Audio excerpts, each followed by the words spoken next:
Alright everyone, I frequently complain about the corporate media because, a lot of what it reports on is half-truths or lies by omission, lies by structure in their articles where they bury the truth at the bottom and they tell you basically what amounts to a lie in the tagline in the first couple paragraphs. Now MSNBC though really taking the cake so far this year for fake news reporting, which is that they came out in their own broadcast during the Iran strikes and they claimed that 30 Americans had been killed. Beating the drums of war. And I'm sure they would have loved it if that had been the case because it would have been big news.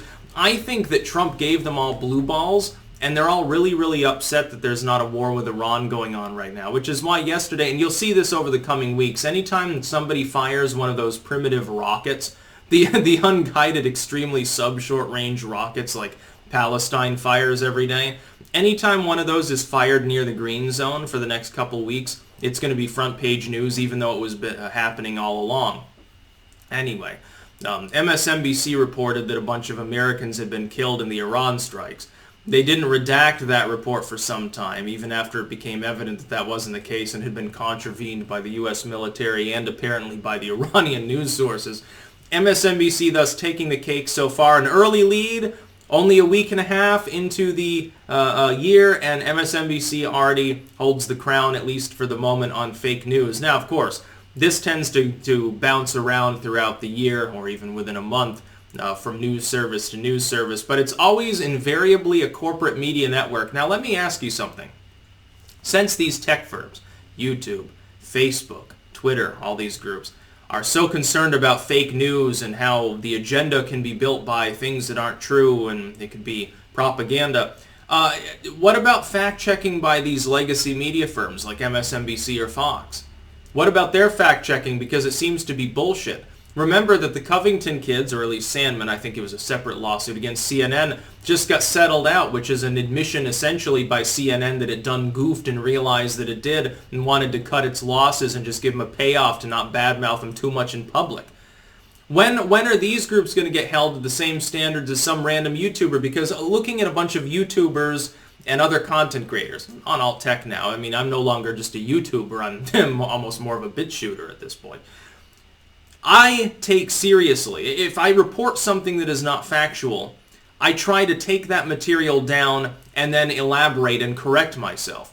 Because I would rather be right than simply push my biased line, in part because that's how I make my money, being accurate. That's why I'm known to begin with. The news services like MSNBC and CNN, however, they don't. They make their money mainly now, because TV is no longer particularly profitable. They make their money based on ads, based on clicks on their websites or whatever. If that's the structure of your income, if your income isn't crowdfunding or merchandise sales or editing books or something, but rather is simply related to advertisements, you have there's a reason for you to want to clickbait. Now, sometimes this takes a more innocuous form of just clickbaity titles. And there are plenty of creators that do this, and I know, in private communication with some of these people hate the fact that they have to do this, and it's simply just to get around like YouTube's onerous algorithms. And I can understand that, and I don't agree with it necessarily, but they're not trying to be an asshole about it. But then there's CNN, or MSNBC, or these groups. They literally clickbait all fucking day long and tell outright lies in some cases that in some cases days later they haven't retracted, to the point where sometimes they even get sued over it. I don't see any of these groups worrying about fake news coming from the legacy media corporate networks, even though that's where all the fake news comes from. Meanwhile, they will breathe down the neck of a YouTuber or somebody with a Facebook page if they post one thing that is even possibly construed as inaccurate, as long as it's inaccurate from the wrong end of the political spectrum. I find this very amusing. I find it hypocritical. But I also find it amusing because it's basically an admission of failure and weakness by the corporate legacy media networks. MSNBC is weak.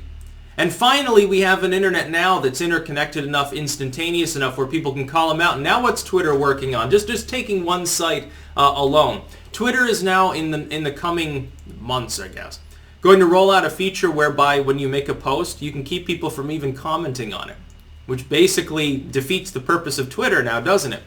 Guess who's going to use that feature most? Pundits, legacy media hacks. That way they can put out the news, nobody can interact with it. This is just a soft step towards having a comment-free internet. Well, thankfully dissenter and sites like that exist, so they've already been fucked. People have literally already run 2 or 3 rings around these groups and they don't even realize it yet. And it's exactly like when the internet was early and Krugman and others said it would be no different than the fax machine. And they totally flubbed it. And there's a reason why they're not nearly as rich or powerful as they would like to be. Because they underestimated technological change. Well, I'm not. There's a reason why I'm on all the alt-tech sites, and I'm going to keep being on more of them probably over time. There's a reason that creators have begun to prioritize such things. Scott Adams now, every time YouTube fucks around with one of his videos through AdSense, he makes a commercial for one of their competitors. I don't think he's done BitChute yet. He really should have done them first, just based on audience size, but I'm just saying that from a slightly biased perspective as the largest uploader there. Now, MSNBC is full of shit. Oh, you mean that network that constantly clamors for war? Or you mean the network that constantly clamors for impeaching somebody for no reason? Oh, well, that's right. They're the same thing. Oh, the one that keeps losing money and audience and briefly had a shining moment when it was about even with Fox News, even though the pool is shrinking and the total amount of people watching is still lower year over year? You mean that network that literally was working with the Clinton campaign, according to DNC emails that got leaked? You mean the one that was literally taking marching orders from Hillary Clinton's people? Because I think MSNBC was on that list. I think that Podesta's leaked emails showed that MSNBC was openly consulted by the Clinton camp and openly proclaimed that it would squish stories out that were bad for her. I seem to remember MSNBC was on that list. It's funny because, even a lot of legacy media networks weren't, but MSNBC was. Yeah, I'm going to trust them for my news. Yeah, because I'm just so messed up. That's about all. Peace out.